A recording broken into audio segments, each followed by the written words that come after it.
ವಿಚಾರ ಸತ್ಯಾಂ ಪ್ರತಿಕೂಲ ರಾಶಿಯಲ್ಲಿ ಅಖಿಲ ತ್ರೈಕಾಲಿಕ ಗುಣದೋಷ 3 ಕಾಲಘಟ್ಟದಲ್ಲಿ ಇರತಕ್ಕಂಥ ವಿಚಾರಗಳನ್ನು ಸತ್ಯಾಸತ್ಯವಾಗಿ ತೋರಿಸಿಕೊಡಬೇಕು ಅಂತ ಹೇಳುವ ಆಧಾರದಲ್ಲಿ ವಿಮರ್ಶೆ ಮಾಡುವಾಗ ನಮಗೆ ಪ್ರಾಪ್ತಿಯಾಗುವಂಥದ್ದು ಧನುರಾಶಿ. ಅದಕ್ಕೆ ದೈವಾನುಕೂಲ ಸಂಬಂಧವಾಗಿರತಕ್ಕಂಥ ಫಲ ನೋಡುವಾಗ ಷಷ್ಠಂ ದ್ವಾದಶಂ ಅಷ್ಟಮಂಚಮುದಯೋ ಭಾವ ಅನಿಷ್ಟಾಂಗಿದು ತನ್ನಾತಾಂತ ವೀಕ್ಷಿಪಾಯಚ ಭಾವಾಚ ಭಾವಾತ್ರಯ. 3, 6, 8, 12ನೇ ರಾಶಿಯಲ್ಲಿ ಸರ್ವೇಶ್ವರ ಕಾರಕನಾಗಿರ್ತಕ್ಕಂಥ ಗುರುಗ್ರಹ ಬಂದರೆ ದೈವಾನುಕೂಲ ಇಲ್ಲ ಎಂಬುದಾಗಿ ಹೇಳುವಂಥದ್ದು. ಆಗ ಮೊನ್ನೆ ಜೂನ್ 3ನೇ ತಾರೀಕಿನಿಂದ ಬರುವ ಮೇ ತನಕ ಕರ್ಕಾಟಕ ರಾಶಿಯಲ್ಲಿ ಗುರು ಸಂಚರಿಸುವಂಥ ಕಾಲಘಟ್ಟ. ಲಗ್ನಕ್ಕೆ ಲಗ್ನಪತಿಯು ಚತುರ್ಥಪತಿಯಾಗಿರತಕ್ಕಂಥ ಗುರು ಅಷ್ಟಮದಲ್ಲಿರುವಂಥದ್ದು, ಧನು ರಾಶಿಯಾಗಿ ಬರುವಂಥದ್ದು. ದೈವಾನುಕೂಲ ಅಂತ ಹೇಳುವಂಥದ್ದು ನಮಗೆ ವಿಚಾರ ಸತ್ಯಾಂ ಪ್ರತಿಕೂಲತ. ಯಾವ ವಿಷಯದಲ್ಲಿ ಅಂತ ಹೇಳುವಂಥದ್ದು ಇನ್ನು ವಿಮರ್ಶೆ ಮಾಡಲಿಕ್ಕೆ ಇರುವ ಕಾರಣ ಆಂಶಿಕವಾಗಿ ನೋಡುವಾಗ ಧನುರಾಶಿ ಯುದ್ಧ ರಾಶಿಯಾಗಿ ಬಂತು. ಇತಿಹಾಸಗಳು ಮತ್ತು ಚರಿತ್ರೆಗಳ ಪುರಾವ ಪುಣ್ಯಗಳಿರುವಂತಹ ವಿಷಯಗಳಾಗಿ ಧನುರಾಶಿಯಾಗಿ ಬಂತು. 4ನೇ ಭಾವಪತಿಯಾಗಿರತಕ್ಕಂಥ ಗುರು ದೇವಾಲಯ ನಗರಸಭಾ ಮಾರ್ಗಾಲಯ ದಾಸ ಸರ್ವಕರ್ಮಾಣಿ ಆಜ್ಞಾಲಂಬನ ಮೇತತ್ಸರ್ವಂ ಚಿಂತ್ಯಂ ಹಿ ದಶಮೇನ. ಲಗ್ನಕ್ಕೆ ಕರ್ಮ ಬಾಧಕಪತಿಯಾಗಿರತಕ್ಕಂಥ ಗುರುವನ್ನು, ಕರ್ಮ ಬಾಧಕಪತಿಯಾಗಿರತಕ್ಕಂಥ ಬುಧನನ್ನು, ಲಗ್ನ ಚತುರ್ಥಪತಿಯಾಗಿರತಕ್ಕಂಥ ಗುರುವನ್ನು, ಅಭೀಷ್ಟಪತಿ ಚರಿತ್ರಾಸ್ಥಾನಾಧಿಪತಿಯಾಗಿರತಕ್ಕಂಥ ಶುಕ್ರನ್ನು ಸೇರಿಕೊಂಡು ಅಷ್ಟಮದಲ್ಲಿ. ಅಷ್ಟಮೋ ಅತಿ ಕಷ್ಟ. ವಿಚಾರಗಳು ಸುಮಾರು ಉಂಟು. ನಮಗೆ ಮೆಲ್ಲೆ ಚಮಚಾಲ್ ಕಲ್ಲುಂ ಚಮಕ ಅಂತ ಅಲ್ವಾ, ಮೆಲ್ಲವೇ ಜಗಿಯುವುದಾದರೆ ಕಲ್ಲನ್ನು ಕೂಡ ನಮಗೆ ಜೀರ್ಣ ಮಾಡ್ಬೋದಂತೆ, ಜಗ್ದು ಸರಿ ಮಾಡ್ಬೋದಂತೆ. ಆಗ ಇವತ್ತಿನ ನಾಳೆಗೆ ಅಂತೇಳಿ ನಾವು ಗಡಿಬಿಡಿ ಮಾಡಿ ಹೊರಟ್ರೆ ಅದು ಯುದ್ಧ ರಾಶಿ ಆಗ್ತದೆ. ಆಗ ನಾನು ನನ್ನದು ನಮ್ಮದು ಅಂತ ಹೇಳುವುದು, ನಮ್ಮದು ಹೋಗಿ ನನ್ನದು ಅಂತ ಹೇಳಿ ಯುದ್ಧಗಳು ಉಂಟಾಗುವಂಥ ರಾಶಿ ಆಗ್ತದೆ ಧನುರಾಶಿ. ಆರಾಮ ಸೇನಾ ಗೃಹ ಯುದ್ಧ ಭೂಮಿ ಸಾಲೇಶು ವಾಸು ನವಮಸ್ಯ ರಾಶಿ. 9ನೇ ರಾಶಿ ಅಂತ ಹೇಳುವಂಥದ್ದು ಯುದ್ಧ ರಾಶಿಯಾಗುಂಟು. ಅದಕ್ಕೆ ದುಷ್ಸ್ವಭಾವ ರಾಶಿ ಆಗ್ತದೆ. ಶರೀರದ ಅರ್ಧ ಭಾಗ ಮನುಷ್ಯ ಸ್ವರೂಪ, ಹೃದಯದಿಂದ ಮೇಲ್ಭಾಗ ಮನುಷ್ಯ ಸ್ವರೂಪವು, ಹೃದಯದಿಂದ ಕೆಳಭಾಗಕ್ಕೆ ನೋಡುವಾಗ ಅಶ್ವ ಕುದುರೆಯ ಸ್ವರೂಪವು ದ್ರೆಕ್ಕಾಣವನ್ನು ಹೇಳುವಂಥ ರಾಶಿ ಆಗಿದ್ದು, ವಿಚಾರಗಳನ್ನು ಅರಿತು ನಾವು ಮುಂದಕ್ಕೆ ಹೋಗುವುದಾಗಿದ್ದರೆ ಉತ್ತಮ. ಅದಲ್ಲದೇ ಇದ್ದರೆ ನಾವು ಸ್ವಲ್ಪ ಯುದ್ಧ ಮಾಡಿಕೊಂಡು ಮನುಷ್ಯ ಸ್ವರೂಪವನ್ನು ಬಿಟ್ಟು ಹೋಗಬೇಕಾದಂಥ ಕೆಲವು ವಿಷಯಗಳೆಲ್ಲ ಬರ್ತದೆ ಅಂತ ಹೇಳ್ತದೆ. ಈಗ ನಾವು ಹೊರಟದ್ದು ಈ ಜ್ಯೋತಿಷರು ತೆಗೆಯುವಾಗಲೇ ಅಪಶಕುನ ಹೇಳ್ತಾರೆ ಅಂತ ಗ್ರಹಿಸಬೇಡಿ ಅಲ್ವಾ. ಒಳಿತನ್ನ ನಾವು ಹೇಳಬೇಕು ಅಂತಿಲ್ಲ, ಒಳಿತು ನಿಮಗೆ ಆಗಬೇಕಾದ್ದು. ಕೆಡುಕನ್ನು ಹೇಳಿ ಸರಿಪಡಿಸಬೇಕು ಅಂತ ನಮಗೆ ಗುರುಪದೇಶ. ಆಗ ಕೆಡುಕು ರಾಶಿ ಧನುರಾಶಿ ಅಂತ ಹೇಳುವಂಥದ್ದು ಉತ್ತಮ ರಾಶಿ. ಪ್ರಸಕ್ತ ಗುರು ಬುಧ ಶುಕ್ರ ಗುಳಿಗ ಅಷ್ಟಮದಲ್ಲಿದ್ದಾನೆ. ಅದು ಸ್ವಲ್ಪ ಕಷ್ಟ ಅಂತ ಹೇಳುವಂಥದ್ದು. ಈಗ ನಿನ್ನೆ ಮೊನ್ನೆ ಏನೊಂದು ಪರೀಕ್ಷೆಗಳಿತ್ತು, ಎಂಥದ್ದು CET ಒಂದು ಪರೀಕ್ಷೆಗಳಿತ್ತು ಅಲ್ವಾ. ಆ 1 ವರ್ಷ ಅವರು ತುಂಬ ಪ್ರಯತ್ನ ಮಾಡಿ ನಿದ್ರೆ ಕೆಟ್ಟೆಲ್ಲ ಪ್ರಯತ್ನ ಮಾಡಿದರೆ ಅವರಿಗೆ ಭವಿಷ್ಯ ಮುಂದಿನದು ಸುಲಭ ಆಗ್ತದೆ. ಹಾಗೆ ಅಲ್ವ. ಆಗ ನಾವೀಗ ಹಂತ ಇರುವುದು ಯಾವುದು ಅಂತೇಳಿ ಒಂದು ಪರೀಕ್ಷೆಯ ಹಂತದಲ್ಲಿ ಇದ್ದೇವೆ. ಸ್ವಲ್ಪ ತಾಳ್ಮೆ ಬೇಕು, ಸಮಾಧಾನ ಬೇಕು, ವಿನಯ ಬೇಕು. ಅದು ಇಲ್ಲ ಅಂತೇಳಿ ಆದರೆ ಇದು ಯುದ್ಧಗಳಾದಿತ್ತು. ಬೆಳಗ್ಗೆ ಆದಾಗೆ ನಮಗೆ ಸ್ವಲ್ಪ ಕೋಪ ಬಂದಾಗೆ ಆದಿತ್ತು. ಆಗ ನಾವದನ್ನು ನಿಮಗೆ ತೋರಿಸಿದ್ರು ಕೂಡ ನಮಗೆ ಅದು ಗೊತ್ತಿರ್ತದೆ, ಯಾಕೆ ಅದು ಹಾಗೆ ಆಯಿತು ಶಕುನ ಅಂತ ಹೇಳಿದರೆ ಇಲ್ಲಿ ಎಲ್ಲ ಮುದದಿಂದ ಆಗಬೇಕಷ್ಟೇ. ಹಾಗಾದ ಕಾರಣ ಆ ಫಲಗಳೆಲ್ಲ ಆ ರೀತಿ ಶಕುನ ತೋರಿಸ್ತದೆ. ಆದರೆ ವಿಚಾರಗಳು ಅಂತ ಹೇಳುವಂಥದ್ದು ಪೊದುವೆ ಇರುವಂಥ ವಿಷಯ. ಹಾಗಾಗಿ ನೋಡಿಕೊಳ್ಬೇಕಾದುಂಟು. ಅಷ್ಟಮೋ ಅತಿ ಕಷ್ಟ ಸ್ಥಾನದಲ್ಲಿ ಇರುವಂಥ ಗುರು ಆಗ್ತದೆ ಲಗ್ನಪತಿ. ಸ್ವಲ್ಪ ಪ್ರಯತ್ನ ಬೇಕು. ಯಾರೆಲ್ಲ ಇದಕ್ಕೆ ಮುಂದೆ ನಿಲ್ಲುವವರು? ಎಲ್ಲರೂ ಬರ್ಬೇಕಲ್ಲ. ಅಲ್ಲ, ಆಗುವುದು ತೊಂದರೆ ಇಲ್ಲ, ಆಗುವಾಗ ಶಾಲೆ ಹಾಕುವಾಗ ಬರುತ್ತಾರೆ. ಶುರುವಿಗೆ ಬೇಕಾದಲ್ಲ ಅಲ್ವಾ ಅಲ್ವಾ. ಶುರುವಿಗೆ ಇದಕ್ಕೊಂದು ವ್ಯವಸ್ಥೆ ಅಂತ ಹೇಳಿಲ್ಲ. ನಾನು ಯಾರ ಹತ್ರ ಕೇಳೋದು? ಈಗ ಇವತ್ತು ದೂತರು ಬಂದು ಹೇಳಿದೆ ಹೇಗೆ ಅಂತ ಹೇಳಿದರೆ ಹೇಳಬೇಕಿತ್ತು, ನನಗೆ ಹೇಳಲಿಲ್ಲ ಅಂತ ನಾನು ಹೇಳುವುದನ್ನು ಹೇಳಿದ್ದೇನೆ ಇಲ್ವಾ. ಅಥವಾ ಮೊದಲೇ ದಿವಸ ಫೋನ್ ಮಾಡಿ ಏನಾದ್ರು ಸಂಶಯಗಳಿದ್ದರೆ ಮಾತಾಡುವ ಅಂತ ಹೇಳಿ ಕೂಡ ಹೇಳಿದ್ದೇನೆ. ಫೋನ್ ಮಾಡಿದ್ದಾರೆ ಬೆಳಗ್ಗೆ, ಮತ್ತೆ ವಾಪಸ್ಸು ಕರೀಲಿಲ್ಲ. ನಾನು ಗಡಿಬಿಡಿಯಲ್ಲಿದ್ದೆ. ವಿಷಯ ಗೊತ್ತಾಯ್ತಾ? ಹಾಗೆ ನಾವು ಗಡಿಬಿಡಿ ಮಾಡಿ ಅಲ್ಲ, ನಮಗೆ ಅರಿವಿನ ಕೊರತೆ ಇದ್ದರೆ ತಿಳಿದು ಅನುಭವಕ್ಕೆ ಬರುವುದು ತೊಂದರೆ ಏನಿಲ್ಲ. ಆಗ ವಿಚಾರಗಳುಂಟು ಅಂತ ಹೇಳ್ತದೆ. ವೇಗಕ್ಕೆ ಹೋಗಬಾರ್ದು. ನಾವು ಕುದುರೆ ಅಲ್ವಾ, ಕುದುರೆ ರಾಶಿ ಬಂದ ಕಾರಣ ವೇಗವನ್ನು ನೋಡಿದ್ರೆ ಹೋಗ್ಲಿಕ್ಕಿಲ್ಲ. ಕುದುರೆಗೆ ಸ್ವಭಾವ ಉಂಟು, ಅದು ನಿದ್ರೆ ಮಾಡಿದ್ರೆ ಎಂತ ಆಗ್ತದೆ? ಅದು ಮಲಗುವ ಕ್ರಮ ಇಲ್ಲ ಉಂಟಾ? ನಿತ್ಯ ಅಲ್ವಾ ನಿದ್ರೆ ಮಾಡೋದು ಅಲ್ವಾ. ಅದಕ್ಕೆ ಗುರಿ ಕಟ್ಟಿ ಅದಕ್ಕೆ ಅಭ್ಯಾಸ ಮಾಡಿದರೆ ಗುರಿ ಮುಟ್ಟಿಸ್ತದೆ. ಅದೇ ಹಾಗೆ ಬಿಟ್ರೆ, ನಮ್ಮ ಇಲ್ಲಿ ಆದೂರಲ್ಲಿ ಒಂದು ಕಡೆ ಇತ್ತು ಹಾಗೆ ಕುದುರೆ, ಊರಿಗೆ ಉಪದ್ರವಾಗ್ತದೆ. ಹಾಗೆ ನೀವು ಈಗ ಊರಿಗೆ ಒಳ್ಳೇದು ಮಾಡಬೇಕು ಅಂತಲ್ಲ ಹೊರಟದ್ದು, ಗುರಿ ಇಟ್ಟಲ್ಲ ಹೋದದ್ದು, ಹೌದಲ್ಲ. ನಾಳೆ ನಾವು ಹೊರಟು ಇದಾಗಬಾರ್ದು. ಹೊರಟ್ರೆ ಕಾರ್ಯಸಿದ್ಧಿ ಉಂಟು. 11ನೇ ಭಾವಾಧಿಪತಿ ಆಗಿರತಕ್ಕಂಥ ಶುಕ್ರ ಆರೂಢಕ್ಕೆ ಲಗ್ನಪತಿಯೇ ಆಗಿರತಕ್ಕಂಥ ಗುರುವನ್ನ ಸೇರಿಕೊಂಡು ಕರ್ಮಪತಿಯನ್ನ ಸೇರಿಕೊಂಡು ಅನುಕೂಲದಲ್ಲಿ ಇರುವಂಥದ್ದು. 11ನೇ ಭಾವದಲ್ಲಿ ಚಂದ್ರ ಇರುವಂಥದ್ದು, ಅದು ಅನುಕೂಲ ಸ್ಥಿತಿಗಳು. ಅದು ಸ್ವಲ್ಪ ಏನು ತಾಳ್ಮೆ ಸಮಾಧಾನಗಳಲ್ಲಿ ಹೋಗಬೇಕಾದದ್ದು ಉಂಟು ಅಂತ, ಒಂದು ಚರಿತ್ರೆಗಳೇ ಉಂಟು ಅಂತ ಹೇಳುದು. ಈಗ ಯುದ್ಧ ರಾಶಿ ಅಂತ ಕಂಡ್ರು ಕೂಡ ಒಂದು ಪುರಾತನದಲ್ಲೇ ಈ ಯುದ್ಧ ಆಗ್ಬೇಕು ಅಂತಾದ್ರೆ ಪೂರ್ವ ತಯಾರಿ ಅಂತ ಬೇಕು. ಯುದ್ಧ ಆಗ್ಬೇಕು ಅಂತಾದ್ರೆ ಪೂರ್ವ ತಯಾರಿ ಅಂತ ಬೇಕು. ಯುದ್ಧಕ್ಕೆ ಪೂರ್ವ ತಯಾರಿ ಉಂಟ? ಮನೆಯಲ್ಲಿ ಆದ್ರೆ ಇಲ್ಲ, ಮನೆಯಲ್ಲಿ ಇದ್ದೇ ಇರ್ತದೆ, ಅದು ನಮ್ಮ ಮನೆಯಲ್ಲೂ ಇರ್ತದೆ ಅಲ್ವಾ. ಅದು ಬೇಕು. ಅದು ಇದು ಸಾರಿಗೆ ಹುಳಿ ಉಪ್ಪು ಖಾರ ಇದ್ದ ಹಾಗೆ ಅಲ್ಲ, ರುಚಿ ಬರುದು ಯಾವುದು? ಉಪ್ಪು ಮಾತ್ರ ಹಾಕಿದ್ರೆ ರುಚಿ ಇಲ್ಲ, ಖಾರ ಮಾತ್ರ ಇದ್ರೆ ರುಚಿ ಇಲ್ಲ. ಹುಳಿ ಉಪ್ಪು ಖಾರ ಎಲ್ಲ ಸಮಾನವಾಗಿದ್ರೆ ಅದೊಂದು ರುಚಿ. ಹಾಗೆ ಆ ಯುದ್ಧ ಮನೆಯ ಯುದ್ಧವಲ್ಲ ನಾನು ಹೇಳುವಂಥದ್ದು, ಈ ಚರಿತ್ರೆಯ ಪುರಾಣಗಳಲ್ಲಿರತಕ್ಕಂಥ ಯಾವುದೋ ಒಂದು ಯುದ್ಧ ಸಂಬಂಧವಾಗಿರತಕ್ಕಂಥ ಪೂರ್ವ ತಯಾರಿ. ಅದಕ್ಕೆ ಬೇಕಾದಂಥ ಕಳರಿ ಅಂತೆಲ್ಲ ನಾವು ಹೇಳ್ತೇವಲ್ಲ, ಗೊತ್ತುಂಟ ಕಳರಿ ಅಂತ ಹೇಳಿದ್ರೆ ಅಂತ? ಮಲ್ಲವಿದ್ಯಾ ಅಭ್ಯಾಸ ಮಾಡುವಂಥದ್ದು. ಅದಕ್ಕೆ ಸಂಬಂಧಪಟ್ಟ ಪ್ರದೇಶ ಅಂತೇಳಿ ಎಲ್ಲ ಕಾಣ್ತದೆ. ಆಗ ಅದಕ್ಕೆ ಸಂಬಂಧಪಟ್ಟಂಥ ವಿಷಯಗಳೇನುಂಟು, ಯಾವ ದೈವಗಳು, ದೈವಿಕ ಶಕ್ತಿಗಳು ಮತ್ತು ದೈವ ಶಕ್ತಿಗಳು ಸಂಬಂಧವಾಗಿರತಕ್ಕಂಥ ಬಲಾಬಲವನ್ನು ನೋಡಿದಂಥ ಒಂದು ಇತಿಹಾಸಗಳನ್ನು ಹೇಳುವಂಥ ಚರಿತ್ರಾಸ್ಥಾನಾಧಿಪತಿ ಆಗ್ತದೆ ಇರುವಂಥದ್ದು. ಈಗ ಚರಿತ್ರೆಗಳುಂಟು. ಅಷ್ಟಮದಲ್ಲಿ ಗುಳಿಗೆ ಇದ್ದಾನೆ. ನಮಗಿಲ್ಲಿ ಪ್ರದೇಶದಲ್ಲಿ ಉತ್ತರದ ಅಷ್ಟಮಾಧಿಪತಿ ಆಗಿರತಕ್ಕಂಥ ಚಂದ್ರ 11ರಲ್ಲಿ, ಉತ್ತರ ಅಂದರೆ ಈಚೆಗಾಯಿತು. ದಕ್ಷಿಣ ಆಗ್ನೇಯ ಭಾಗ, ಈ ಭಾಗದಲ್ಲಿ ಗುಳಿಗಬನ ಎಲ್ಲಿರುವುದು? ಈ ಭಾಗದಲ್ಲಿ ಗುಳಿಗಬನ, ಅದಕ್ಕೆ ಸಂಬಂಧಪಟ್ಟ ಏನೋ ಒಂದು ಆರಾಧನೆ ಈ ಪಶ್ಚಿಮ ಭಾಗದಲ್ಲಿ ಉಂಟು. ಅದರಲ್ಲಿ ಇದ್ದುಂಟ.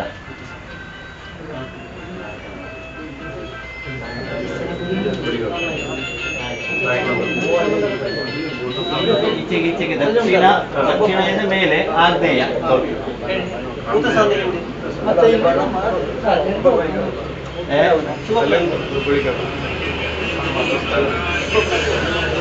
ಈಗ ಅವ ಹೇಳೋದು ಇದೆಲ್ಲ ನನ್ನದು ಅಂತ. ಈಗ ಇದೆಲ್ಲ ನನ್ನದೇ, ಸಂಚಾರ ಸಂಕಲ್ಪದಲ್ಲಿರುವಂಥದ್ದು, ಸಂಚಾರದಲ್ಲಿದ್ದಾನೆ ಅಂತ ಹೇಳುವಂಥದ್ದು. ಆಗ ಆರೂಢ ಬಂದಿರುವಂಥದ್ದು ಧನುರಾಶಿಯಾಗಿ ಅಲ್ಲಿ ಅಧಿಪತಿ ಗುರು. ಜೀವೋ ಮಹಾವಿಷ್ಣು, ಸಂಕಲ್ಪ ಹೇಗೆ ವಿಷ್ಣು ನಗರ ಅಂತ ಅಲ್ವಾ, ಹಾಗೆ ಇಲ್ಲಿ ವಿಷ್ಣು ಇದ್ದಾನೆ. ಈಗ ಇಲ್ಲಿ ಧನುರಾಶಿ ಅಂತ ಹೇಳಿದ್ರೆ ಧನುರಾಶಿಗೆ ಗುರು ಅಧಿಪತಿ. ಆ ಗುರುವಿಗೆ ಹೇಳುದು ಜೀವೋ ಮಹಾವಿಷ್ಣು ಅಂತ. ಗುರುವಿನಿಂದ ಹೇಳಬೇಕಾದ್ದು ಮಹಾವಿಷ್ಣು, ಅದೇ ಹೆಸರಲ್ಲೇ ಉಂಟು. ಅದು ನಾನು ಇನ್ನು ಸುಮಾರು ಆಲೋಚನೆ ಮಾಡಬೇಕಂತಿಲ್ಲ. ಆದರೆ ಮಹಾ ಸಾನ್ನಿಧ್ಯಪತಿಯಾಗಿರತಕ್ಕಂಥ ಚಂದ್ರ 11ರಲ್ಲಿ, ಸಾನ್ನಿಧ್ಯ ಕ್ಷೇತ್ರ ಬಿಂಬಾಡಿ ತ್ರೀಣಿ ಲಗ್ನೇನ ಚಿಂತೆ, ಚತುರ್ಥಪತಿಯು ಗುರು.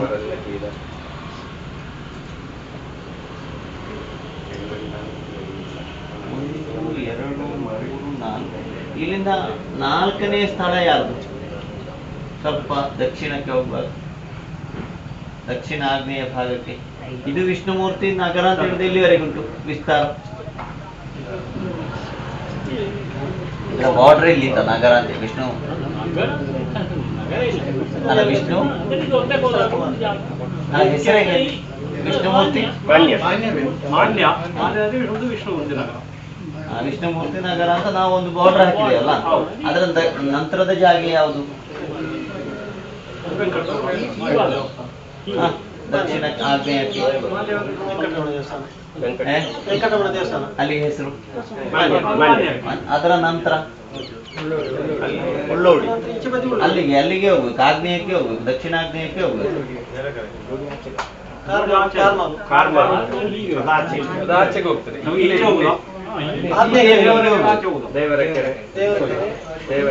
ಯಾರ ಕೆರೆ ಅದು? ಯಾವ ದೇವರ ಕೆರೆ ಅದು?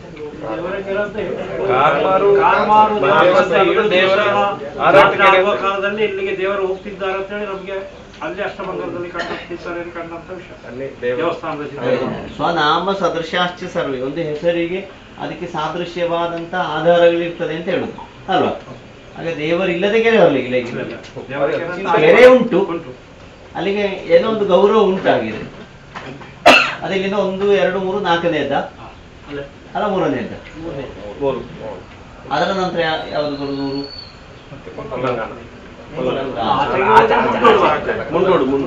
ದಕ್ಷಿಣ, ಪೂರ್ತಿ ದಕ್ಷಿಣ ಅಲ್ಲ, ಸ್ವಲ್ಪ ಮೇಲಕ್ಕೆ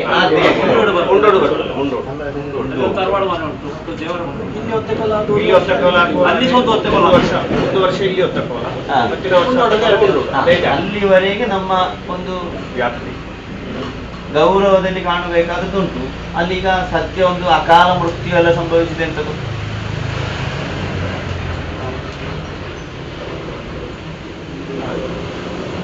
ಅಕಾಲ ಮೃತ್ಯು ಸಂಭವಿಸಿದಂತ ಸ್ಥಿತಿ ಎಲ್ಲ ಕಾಣ್ತದೆ ಆ ಭಾಗದಲ್ಲಿ. ಅವರು ಇಲ್ಲಿಗೆ ಸೇರ್ಬೇಕಾದವರ ವಿಷ್ಣುಮೂರ್ತಿಗೆ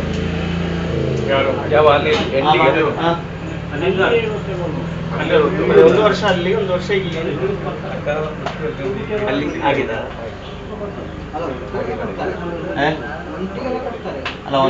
ಅದು ಇಲ್ಲಿ 1 ವರ್ಷ ಅಲ್ಲಿ 1 ವರ್ಷ ಅಂತ ಹೇಳಿದ್ರೆ ಎಂತ ಅಂತ ಅದು ಅರ್ಥ.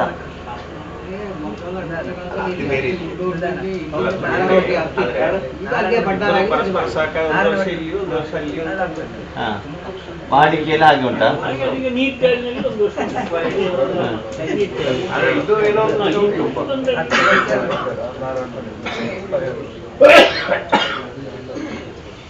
ರಾಜಾನವು ರವಿಶೀತಗೂ ಕ್ಷಿತಿಸುತ್ತೆ. ಅರಸು ದೈವ ವಾಯುವ್ಯ ಭಾಗದಲ್ಲಿ ಇಲ್ಲಿ ಬರುದು. ಅರಸು ದೈವ ಕಿನಿಮಾಣಿ, ಭೂಮಾಣಿ, ಮೈಸತಾಯ, ಭಕ್ತೇಶ್ವರಿ, ವಾಯುವ್ಯ, ವಾಯುವ್ಯಕ್ಕೆ ವಾಯು ಅಂತ ಈಚೆಗೆ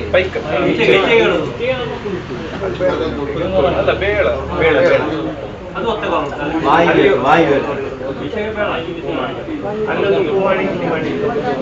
ಭೂಮಾಡಿ, ಕಿನಿಮಾಣಿ ಅದೇ ಎಲ್ಲಿ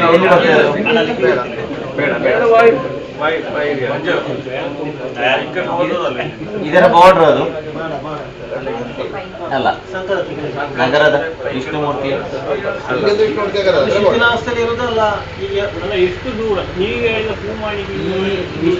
ನೀವು ಈ ವಿಷ್ಣು ನಗರ ಅಂತ ಹೇಳುದ್ರ ವಾಯುವ್ಯಕ್ಕೆ ಹೋದ್ರೆ ಅಲ್ಲಿ ಒಂದು ವಿಷ್ಣುಮೂರ್ತಿ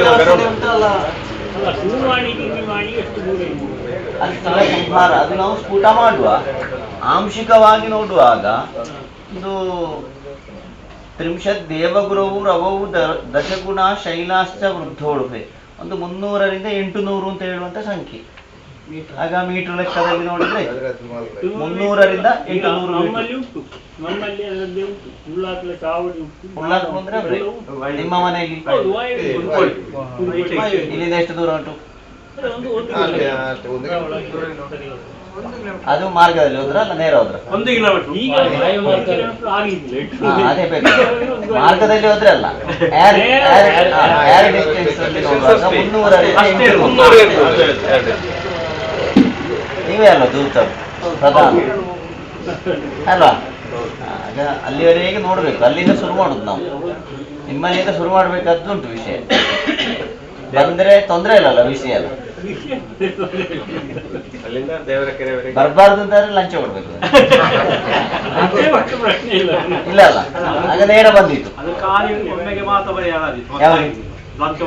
ಅದೇ ಅದೇ ಆಗ ಅಲ್ಲಿಂದ ಆ ಭಾಗದ ಮನೆತನಕ್ಕೂ ನಾವು ಆಗ ಹೇಳಿದ ಪ್ರದೇಶದಲ್ಲಿ ಇರತಕ್ಕಂಥವರಿಗೂ ಏನೋ ಒಂದು ಮಾನಸಿಕ ಮನಸ್ತಾಪ ಕಲಹದಿಂದಾಗಿ ಈ ಪ್ರದೇಶದಲ್ಲಿರತಕ್ಕಂಥ ಶಕ್ತಿಯ ನಾಶಕ್ಕೆ ಕಾರಣ ಅಂತ ಹೇಳುದು. ನಿಮ್ಮ ಆ ಮನೆಗೆ ಆಧಿಪತ್ಯ ಯಾರು ಅಂತದೇ ಗೊತ್ತಿಲ್ಲ, ನೀವೋ ನಿಮ್ಮ ಹಿರಿಯರೋ ಅಥವಾ ನಿಮ್ಮ ಪೂರ್ವಜರೋ ಅಂತ ಅಲ್ಲ, ಅಲ್ಲಿಗೆ ಸಂಬಂಧಪಟ್ಟವರಾಗಿಯೂ ಆ ದೇವರ ಕೆರೆ ಅಂತ ಹೇಳುವ ಆಧಿಪತ್ಯದಲ್ಲಿರತಕ್ಕಂತಹ ವಿಷಯದಿಂದಾಗಿ ಈ ಪ್ರದೇಶದಲ್ಲಿ ಆರಾಧಿಸಿಕೊಂಡಿದ್ದಂಥ ಕೆಲವು ಸಾನ್ನಿಧ್ಯಗಳು ನಾಶಕ್ಕೆ ಕಾರಣವಾಗಿದೆ ಅಂತ ಹೇಳುವಂತ ಸ್ಥಿತಿ ಕಾಣುತ್ತೆ. ಹಿಂದೆಗೆ ಹೋದ್ರೆ ಇದು ಮೊದಲು ಕೊಳತಾಯರ ಭೂಮಿ ಅಂತ ಹೇಳ್ತಾರೆ. ಕೊಳತಾಯರ ಭೂಮಿ ಅದು ಬರುವಾಗ ಸ್ಥಾನಿಕ ಬ್ರಾಹ್ಮಣರ ಬರ್ತದೆ. ಶೈವರು ವೈಷ್ಣವರು ಸಂಬಂಧವಾಗಿರ್ತಕ್ಕಂಥ ವಿಷಯ. ಅಷ್ಟಮಂಗಲದಲ್ಲಿ ಕೊಳತ್ತಾಯವರ್ಗ ನಮ್ಮ ಹುಡುಕೋಳಿ ಈ ಭೂಮಿ ಕುಕ್ಕಂಗೋಡು ದೇವಸ್ಥಾನದ ಆ ಬಯಲು ಕೊಳತ್ತಾಯವರ್ಗ ಹಾಗೆ ಕಾರ್ನಾಡು ಕೊಳತ್ತಾಯವರ್ಗ ಸಹೋದರ ಭಾವ ಅಂತ ನಮ್ಮಲ್ಲೆಲ್ಲ ಅಷ್ಟಮಂಗಲದಲ್ಲಿ ಇಲ್ಲಿವರೆಗೂ ಅದೇ ಎರಡಾವರೆಗೆ ಅಂತ ಹೋಗ್ತದೆ. ಎಲ್ಲ ದೇವಸ್ಥಾನದಲ್ಲಿ ಮಾಡಿದ್ರೆ ಕೊಳತ್ತಾಯ ವಿಭಾಗವೇ ಬರುವುದು ರಾಜರ ನಂತರ. ಇದು ದೇವರ ಕೆರೆ ನಾಶವಾಗಿ ಹೋಗಿಲ್ಲ ಯಾರು. ಅವರೆಲ್ಲ ನಾಶ ಆಗಿದೆ. ಇಲ್ಲಿಂದ ಹೋಗಿದ್ದಾರೆ ಬೇರೆ ಇರ್ಬೋದು, ಇಲ್ಲಿ ಸಂಪರ್ಕ ಇಲ್ಲ. ಅದು ಹುಡುಕುವಾಗ ಬರುವಂತಹ ಸಮಯಕ್ಕಾಗ ಅದು ಭರಿಸ್ತದೆ ಅಲ್ವಾ. ಆಗ ಆಧಿಪತ್ಯ ಸಂಬಂಧವಾಗಿ ನೋಡುವಾಗ ನಾವು ಅಲ್ಲಿಂದ ತೆಗೆದು ಅಲ್ಲಿವರೆಗೆ ಹೋಗಬೇಕಾದ ವಿಷಯಗಳುಂಟು. ಆಗ ಪರಿಪೂರ್ಣವಾಗಿರತಕ್ಕಂಥ ಚಿತ್ರಣ ಸಿಗ್ತದೆ ಅಂತ ಹೇಳುದು. ಜೀವಸಂಬ ಆದಕೇಶೇ ಕೇಂದ್ರ ಸೂಕ್ತ. ಈ ಉತ್ತರ ಈಶಾನ್ಯ ಭಾಗದಲ್ಲಿ ಪ್ರದೇಶಕ್ಕೆ ಸಂಬಂಧಪಟ್ಟ ನಾಗಬನ ಬರುವುದಿಲ್ಲಿ. ಉತ್ತರ ಈಶಾನ್ಯ ಭಾಗದಲ್ಲಿ ಪ್ರದೇಶಕ್ಕೆ ಸಂಬಂಧ ಒಂದು ವ್ಯಕ್ತಿಯದ್ದು ಅಂತ ಹೇಳಲಿಕ್ಕೆ ಆಗುದಿಲ್ಲ. ನಾಕುಂಭಲಗ್ನ ಶುಭಮಾಹ ಸತ್ಯ ಒಂದು ಮೂರು ಉತ್ತರ ಅಂದ್ರೆ ಈ ಮೊಬೈಲ್ ಇಡ್ದವರ ಉತ್ತರ ಈಶಾನ್ಯ ಭಾಗ.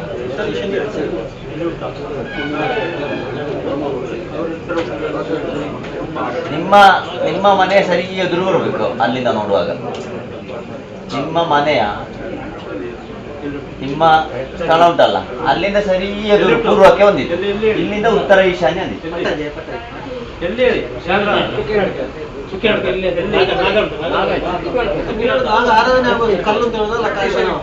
ರಕ್ತೇಶ್ವರಿ ಅಂತ ಇಲ್ಲ, ನಾಗಬನ ನಾಗಾರಾಧನೆ, ಊರಿಗೆ ಸಂಬಂಧಪಟ್ಟ ನಾಗಾರಾಧನೆ. ಅವರ ಮನೆ ಸರಿ ಎದುರು, ಇಲ್ಲಿಂದ ಉತ್ತರ ಈಶಾನ್ಯ ನಾಕುಂಭ ಲಗ್ನ ಶುಭಮಾಹ ಸತ್ಯ. ಈ ಕುಂಭ ರಾಶಿ ಆಗ್ತದೆ. ಆಗ ಕುಂಭ ಮಾಡೋರು ಯಾರು, ಕೊಡ ಮಾಡೋರು ಯಾರು, ಕಂಬಾರರು. ಮೂಲ್ಯ ಸಮುದಾಯ ಅಂತ ಹೇಳ್ತೇವಲ್ಲ, ಅಲ್ವಾ ಹೇಳಿದಾಗಲ್ಲ. ಬೇರೆ ಒಂದು ಸಮುದಾಯ ಮಲಯಾಳ ಮಾತಾಡೋದು ಆ ಸಮುದಾಯಕ್ಕೆ ಸಂಬಂಧಪಟ್ಟ ಆಧಿಪತ್ಯ ಎಲ್ಲ ಉಂಟಾ ಅಂತ ನೋಡ್ಬೇಕಾಚೆ. ಅಲ್ಲಿವರೆಗಿರತಕ್ಕಂಥ ವಿಷಯಗಳನ್ನು ನಮಗೆ ತೆಗೆಯುವಾಗ ಈಗ ಇರ್ಲಿಕ್ಕಿಲ್ಲ. ನಾವು ನೋಡ ಸರ್ವೆ ನಂಬರ್ ಎಲ್ಲ ಗಾಡಿ ತೆಗೆಯುವ, ಗಾಡಿ ರೆಕಾರ್ಡ್ ತೆಗೆಯುವಾಗ ಸಿಕ್ಕಿಲ್ಲ ಬಡಿ ತುಂಬ ಗಂಟಿನೇ ಅಲ್ಲ ರೆಕಾರ್ಡ್ ಹೋಗುದು. ಈಗ ಟೈರ್ ತಕ್ಕಂತ ಒಕ್ಕಲು ಓಡಿಸಿದೆಲ್ಲ ಉಂಟು ಅಂತ ಹೇಳಿದಲ್ಲ. ಈಗಿನವರೆಲ್ಲ ನಾವೆಲ್ಲ ಈಗ ಬಂದು ಇಲ್ಲಿ 5 ದಿನ ತೆಗೆದಲ್ಲಿಗೆ ನಾವಾಗುದಿಲ್ಲ. ಮೊದಲಿನ ಪುರಾವೆಗಳಿರತಕ್ಕಂಥ ವಿಷಯ ಬೇಕು. ಅದರೊಂದು ವಿಷಯ ಎಲ್ಲ ತೆಗೆಯುವಾಗ ಎಂತ ನಮಗೀಗೊಂದು ನಮಗೆ ಇಲ್ಲಿ ಗ್ರಾಮ ದೇವರು ಯಾರೀಗ ಬೇಡ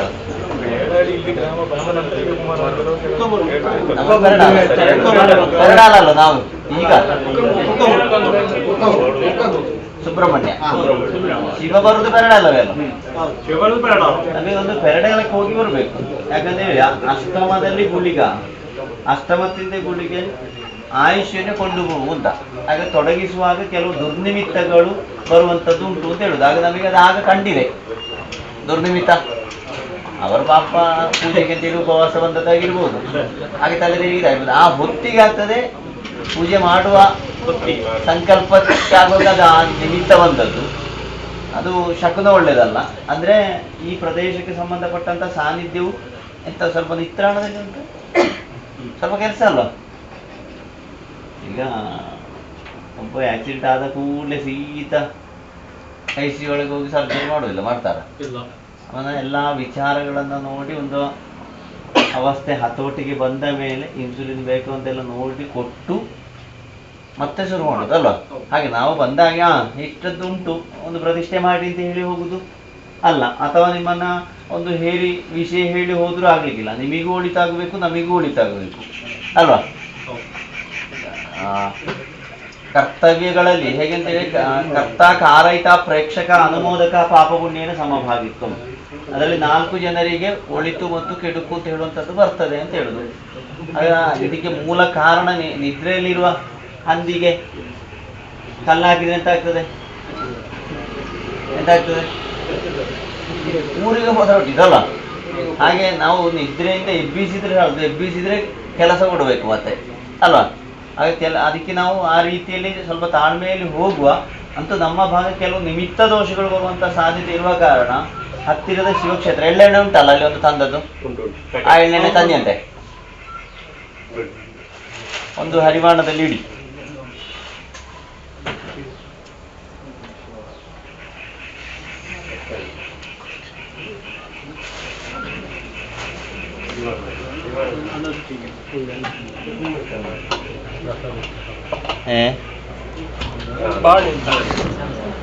ನಾನು ಒಟ್ಟಿಗೆ ಕೊಡ್ತೆ ಪ್ರಸಾದ ನೀವು ಕೊಟ್ಟಿದ್ದೆ ಹಾಗದ ಒಂದು ದಕ್ಷಿಣ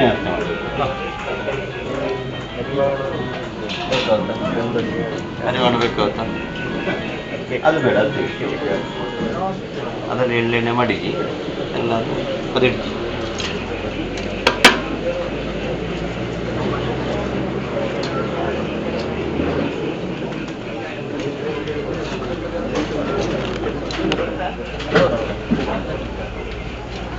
ಅದು ಅದರ ಪ್ರಸಾದ ಮಾಡಿಕೊಡ್ಲಿಲ್ಲ ಎಲ್ಲರೂ ನಾಶಿ ಅಂತಾರೆ ಎಲ್ಲರೂ ಅಂದರೆ ಅಪಸ್ನಿಮಿತ್ತ ದೋಷ ಬರೋ ಸಾಧ್ಯತೆ ಉಂಟು. ಕಾಯಿನ್ ಅವರವರ ಕೈಯಲ್ಲಿ ಹಿಡಿದು ಹಾಕಿ ಎಲ್ಲರೂ ಬಂದರು.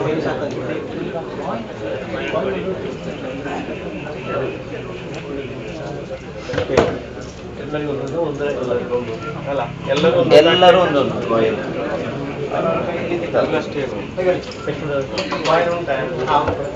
ಎಲ್ಲರೂ ಒಂದೊಂದು ಕಾಯಿನ್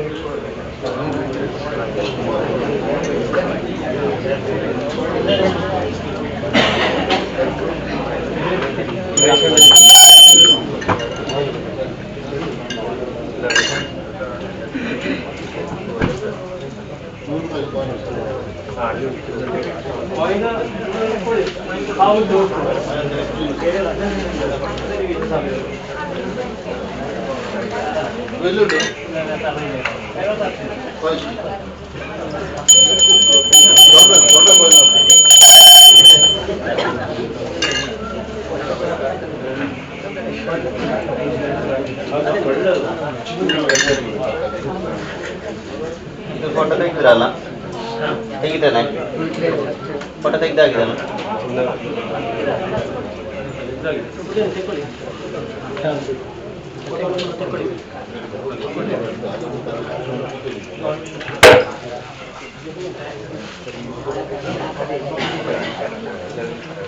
ಇಲ್ಲದವ್ರದ್ದು ಕೊಡಿ ಇಲ್ವಂತು ಎಲ್ಲರೂ ಕಾಯಿನ್ ನನಗೆ ಸುತ್ತಿ ಹಾಕಿ ಬಿಡಿ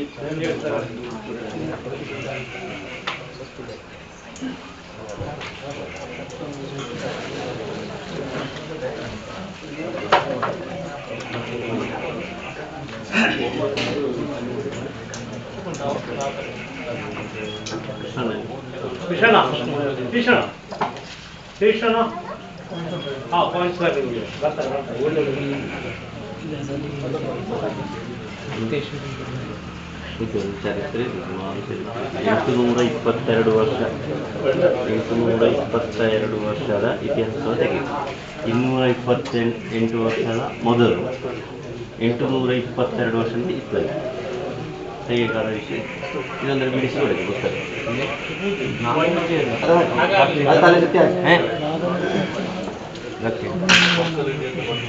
ಯಾವ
ದಕ್ಷಿಣ ಆಶ್ರಮ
ಶಂಕರಣ್ಣ ಒಳ್ಳೆಯದು ನೆಗ್ಲ ಪಂಚಾಯತ್ ಮೊದಲ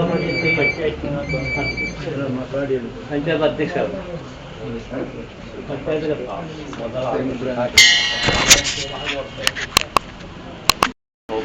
ಕ್ಷೇತ್ರಪಾಲ ಕಮಲಜ ಹರಿರುದ್ರ ಪಾರ್ವತಿ ವಿಘ್ನರಾಜ ಸಕಲ ಮುನೇತೆ ಮಂಗಲಂ ನೋ ದಿಶಂತು ರಾಮ.